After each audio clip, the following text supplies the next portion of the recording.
ಮಾರುತೇಶ್ ಇಲ್ಲೊಂದು ಪ್ರಶ್ನೆ ಬರುತ್ತೆ.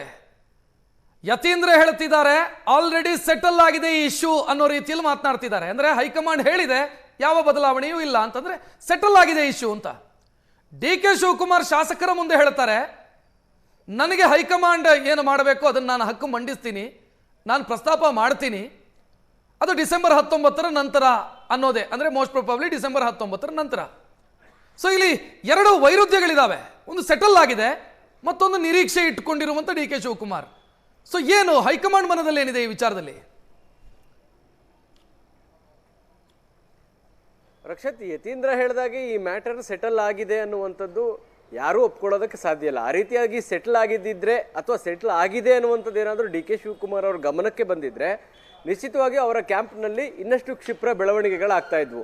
ಒಂದು ಮೀಟಿಂಗ್ ಮಾಡಲಿಲ್ಲ, 2.5 ವರ್ಷ ಆದರೂ ಕೂಡ ನನ್ನನ್ನು ಕರೀಲಿಲ್ಲ.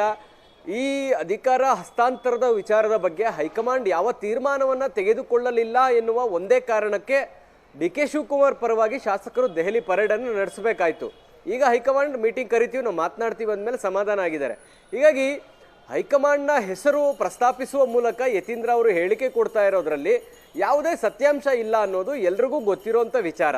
ಅಥವಾ ಈ ವಿಚಾರ ಇನ್ನಷ್ಟು ಕೆದಕೋ ಮೂಲಕ ಅಥವಾ ಇನ್ನಷ್ಟು ಜಟಿಲ ಮಾಡುವ ಮೂಲಕ ಹೈಕಮಾಂಡ್ ತಕ್ಷಣಕ್ಕೆ ಯಾವುದೇ ತೀರ್ಮಾನವನ್ನು ತೆಗೆದುಕೊಳ್ಳೋದಕ್ಕೆ ಸಾಧ್ಯ ಆಗದೆ ಇರುವುದರ ಭಾಗವಾಗಿಯೂ ಯತೀಂದ್ರ ಅವರು ಈ ಹೇಳಿಕೆಯನ್ನು ಕೊಡ್ತಾ ಇರ್ಬೋದು. ಆದರೆ ಹೈಕಮಾಂಡ್ ಅಂತೂ CM DCM ಇಬ್ಬರನ್ನ ಡಿನ್ನರ್ಗೆ ಬ್ರೇಕ್ಫಾಸ್ಟ್ಗೆ ಕೂರಿಸಿ ನಾವು ಒಂದಾಗಿದ್ದೀವಿ ಅನ್ನುವಂಥ ಮೆಸೇಜ್ ಕೊಟ್ಟರು. ಆದರೆ ಬೆಳಗಾವಿ ಅಧಿವೇಶನಕ್ಕೆ ಬಂದರೆ ಆ ರೀತಿಯಾದಂತಹ ಪರಿಸ್ಥಿತಿ ನಾವು ಕಾಣ್ತಾ ಇಲ್ಲ. ಮಾಧ್ಯಮಗಳಿಗೆ CM DCM ಒಂದಾಗಿರ್ತಕ್ಕಂಥದ್ದು ಮಾತ್ರ ಕಾಣಿಸ್ತು ಬಿಟ್ಟರೆ ಅವರ ಬಣಗಳ ನಡುವೆ ಯಾವ ಒಂದಾಗಿಲ್ಲ ಅನ್ನೋದು ಭಾಳ ಸ್ಪಷ್ಟವಾಗಿ ಕಾಣ್ತಾ ಇದೆ. ಆರಂಭದಲ್ಲಿ ಯತೀಂದ್ರ ಅವರ ಸ್ಟೇಟ್ಮೆಂಟ್ ಆದ ಬಳಿಕ ಅದಕ್ಕೆ ತಿರುಗೇಟು ಕೊಡುವಂಥ ಪ್ರಯತ್ನ ಆಯಿತು. ಇನ್ನೊಂದು ಕಡೆ ನಿನ್ನೆ ಅಷ್ಟೇ CM ಕೂಡ ಅಹಿಂದ ಸಚಿವರ ಜೊತೆಗೆ ಡಿನ್ನರ್ಗೂ ಕೂಡ ಸೇರಿದ್ರು. ಇನ್ನೊಂದು ಕಡೆ SC ಮೀಟಿಂಗ್ ಒಂದು ಕಡೆ ಆಗ್ತಾ ಇದೆ, ST ಶಾಸಕರದ್ದು ಒಂದು ಕಡೆ ಆಗ್ತಾ ಇದೆ. ಹಿಂಗೆ ಸಮುದಾಯವರ ಮೀಟಿಂಗ್ಗಳು ನಡೀತಾ ಇದ್ದಾವೆ. ಎರಡು ಬಣಗಳ ನಡುವೆ ಈ ಡಿನ್ನರ್ ಪಾಲಿಟಿಕ್ಸ್ಗಳು ನಡೀತಾನೆ ಇದ್ದಾವೆ. ಹೈಕಮಾಂಡ್ ಇದನ್ನು ಬ್ರೇಕ್ ಹಾಕಲಿಕ್ಕೆ ಸಾಧ್ಯ ಇಲ್ಲ. ಕಾರಣ ಹೇಳ್ತಾರೆ, ಏನು ಬೆಳಗಾವಿ ಅಧಿವೇಶನ ಇತ್ತು, ಅಧಿವೇಶನಕ್ಕೆ ಎಲ್ಲ ಶಾಸಕರು ಬಂದಿದ್ದಾರೆ, ಹೀಗಾಗಿ ಡಿನ್ನರ್ ಸೇರಿರ್ತಾರೆ, ಅದರಲ್ಲೇನು ಮಹತ್ವ ಇಲ್ಲ ಅನ್ನುವಂಥ ಮಾತನ್ನೇ ಎಲ್ಲರೂ ಹೇಳಲಿಕ್ಕೆ ಶುರು ಮಾಡ್ತಾರೆ. ಆದರೆ ಹೈಕಮಾಂಡ್ ಮಾತ್ರ 19ನೇ ತಾರೀಕಿನ ನಂತರ ಅಥವಾ 19ನೇ ತಾರೀಕಿನಂದೇ ಒಂದು ಸಭೆ ನಡೆಸುವಂಥ ಸಾಧ್ಯತೆಗಳಿದ್ದಾವೆ. ಹಾಗಾಗಿ ಇಬ್ಬರಿಗೂ ಕೂಡ ಕರೆಸಿ ಒಂದು ಮಾತುಕತೆಯನ್ನು ಮಾಡ್ತಾರೆ. ಆ ನಂತರ ಅಂದರೆ ನಾವು ಫೈನಲ್ ಡಿಸಿಷನ್ ಮಾಡೋದಕ್ಕೆ ರೆಡಿ ಇದ್ದೀವಿ, ಅಲ್ಲಿಯ ತನಕ ಈ ಬೆಳವಣಿಗೆಗಳಿಗೆ ಬ್ರೇಕ್ ಹಾಕಿ. ಯಾಕಂದರೆ ಅಧಿವೇಶನ ಆದಮೇಲೆ ಏನಾಗುತ್ತೆ ಅನ್ನುವಂಥ ನಿರೀಕ್ಷೆ ಹೈಕಮಾಂಡ್ಗೆ ಇಲ್ಲ. ಯಾಕಂದರೆ 2.5 ವರ್ಷಕ್ಕೆ ಮಾತುಕತೆ ಮಾಡಲಿಲ್ಲ ಅನ್ನುವ ಕಾರಣಕ್ಕಾಗಿ ಶಾಸಕರ ಈ ಕ್ಷಿಪ್ರ ಬೆಳವಣಿಗೆಯನ್ನು ನೋಡಿರುವಂಥ ಹೈಕಮಾಂಡ್ ನಿಜವಾಗಿಯೂ ಕಂಗಾಲಾಗಿದ್ದಾರೆ. ಯಾಕೆಂದರೆ ಈ ಬೆಳವಣಿಗೆ ಆಗುವ ತನಕ ಹೈಕಮಾಂಡ್ ಆಸ್ಪದ ಕೊಡಬಾರ್ದಾಗಿತ್ತು. ಇಬ್ಬರನ್ನು ಕರೆದು ನಾವು ತೀರ್ಮಾನ ಮಾಡೋ ತನಕ ಸುಮ್ಮನಿರಿ ಅಂತೇಳಿ ಮೊದಲೇ ಹೇಳಿ ಕಳಿಸಬೇಕಾಗಿತ್ತು. ಮಾರುತೇಶ್, ಹೈಕಮಾಂಡ್ಗೆ ಕ್ಲಿಯರ್ ಆಗಿ ಗೊತ್ತಿತ್ತು, ಹೈಕಮಾಂಡ್ಗೆ ಕ್ಲಿಯರ್ ಆಗಿ ಗೊತ್ತಿದೆ. ಇವರು ಬ್ರೇಕ್ಫಾಸ್ಟ್ ಮೀಟಿಂಗ್ ಅನ್ನ ಮಾಡಿ ಇವರ ಮಧ್ಯೆ ನಡೆದು ಮಾತುಕತೆ ಆ ನಂತರದ ಕದನ ವಿರಾಮದ ವ್ಯಾಲಿಡಿಟಿ ಡಿಸೆಂಬರ್ 19ರವರೆಗೆ ಮಾತ್ರ. ಆ ನಂತರ ಇನ್ನಷ್ಟು ಬೆಳವಣಿಗೆಗಳಾಗತ್ತೆ ಅನ್ನುವಂಥ ಆತಂಕ ಹೈಕಮಾಂಡ್ಗಿದೆ.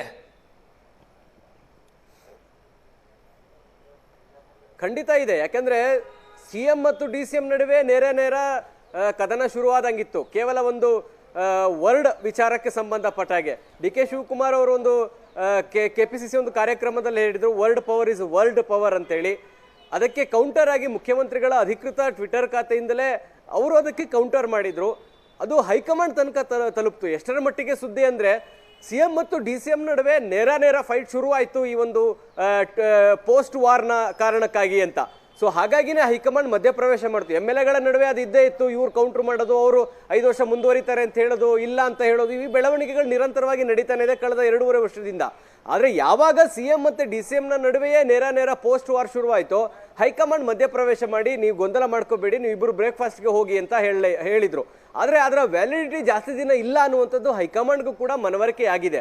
ಆ ಕಾರಣಕ್ಕಾಗಿ ಅಧಿವೇಶನದ ಕೊನೆ ದಿನವೇ ಅವರಿಬ್ಬರನ್ನ ಕರೆಸ್ಕೊಂಡು ಸೋನಿಯಾ ಗಾಂಧಿ ನೇತೃತ್ವದಲ್ಲಿ ಒಂದು ಸಭೆ ಮಾಡಿ ನಾವು ತೀರ್ಮಾನ ತೆಗೆದುಕೊಳ್ತೀವಿ, ನಿಮ್ಮ ಬಣಗಳಿಗೆ ಯಾವುದೇ ಕ್ಷಿಪ್ರ ಚಟುವಟಿಕೆಗಳಿಗೆ ನಡೆಯೋದಂತೆ ಅವಕಾಶವನ್ನು ಕೊಡಬೇಡಿ, ಅದನ್ನು ನಿಭಾಯಿಸುವಂಥ ಜವಾಬ್ದಾರಿ ನಿಮ್ಮದು ಅಂತೇಳಿ ಇಬ್ಬರಿಗೂ ನಿರ್ದೇಶನ ಕೊಟ್ಟು ಕಳಿಸುವಂತಹ ಸಾಧ್ಯತೆಗಳಿದ್ದಾವೆ. ಮತ್ತು ನಾವು ಏನೇ ತೀರ್ಮಾನವನ್ನು ತೆಗೆದುಕೊಂಡ್ರೂ ಕೂಡ ಹೈಕಮಾಂಡ್ ಹಂತದಲ್ಲಿ ನಾವು ಯಾವುದೇ ಯಾರ ಪರವಾಗಿ ಅಥವಾ ಯಾರ ವಿರುದ್ಧವಾಗಿ ತೀರ್ಮಾನ ತೆಗೆದುಕೊಂಡ್ರು ಕೂಡ ಇಬ್ಬರು ನಮ್ಮ ತೀರ್ಮಾನವನ್ನು ಒಪ್ಪಿ ಮುನ್ನಡಿಬೇಕು ಅನ್ನುವಂಥ ಸೂಚನೆಯನ್ನು ಕೂಡ ಕೊಟ್ಟು ಕಳಿಸ್ತಾರೆ. ಆದರೆ ಅವತ್ತಿನ ದಿನವೇ ಎಲ್ಲವೂ ತೀರ್ಮಾನ ಆಗುತ್ತಾ ಅಂದರೆ ಖಂಡಿತ ಇಲ್ಲ. ನಾಳೆ ಉದಾಹರಣೆಗೆ ಮುಖ್ಯಮಂತ್ರಿ ಸಿದ್ದರಾಮಯ್ಯವ್ರಿಗೆ ಹೇಳ್ಬೋದು, ನೀವು 2.5 ವರ್ಷ ಆಗಿದೆ, ನೀವು ಬಿಟ್ಟು ಬೇರೆಯವ್ರಿಗೆ ಅವಕಾಶ ಕೊಡಿ ಅಂತ ಹೇಳಿದ್ರೆ ಸಿದ್ದರಾಮಯ್ಯ ತಕ್ಷಣಕ್ಕೆ ಅಭಿಪ್ರಾಯಕ್ಕೆ ಓಕೆ ಅಂತ ಹೇಳಲಿಕ್ಕೆ ಸಾಧ್ಯ ಇಲ್ಲ. ಅವರು ವಾಪಸ್ ಬರ್ತಾರೆ, ಇಲ್ಲಿ ಅವರ ಸಹಪಾಠಿಗಳ ಜೊತೆಗೆ ಸಭೆ ಮಾಡ್ತಾರೆ, ಆಮೇಲೆ ತೀರ್ಮಾನವನ್ನು ತೆಗೆದುಕೊಳ್ತಾರೆ. ಆನಂತರ ಇನ್ನೊಂದಷ್ಟು ಸಭೆಗಳು ನಿರಂತರವಾಗಿ ನಡೆಯುತ್ತೆ. ಹೀಗಾಗಿ ಹೈಕಮಾಂಡ್ನ ಕದನ ವಿರಾಮದ ವ್ಯಾಲಿಡಿಟಿ 19ನೇ ತಾರೀಕಿಗೆ ಕೊನೆಯಾಗುತ್ತೆ ಅನ್ನೋದಂತೂ ಬಹಳ ಸ್ಪಷ್ಟ. ಎಸ್ ಮಾರುತೇಶ್, ಹಾಗೆ ಸಂಪರ್ಕದಲ್ಲಿರಿ. ಇನ್ನು ಮತ್ತೊಂದು ಅಪ್ಡೇಟ್ ಬರ್ತಾ ಇದೆ ಈಗ.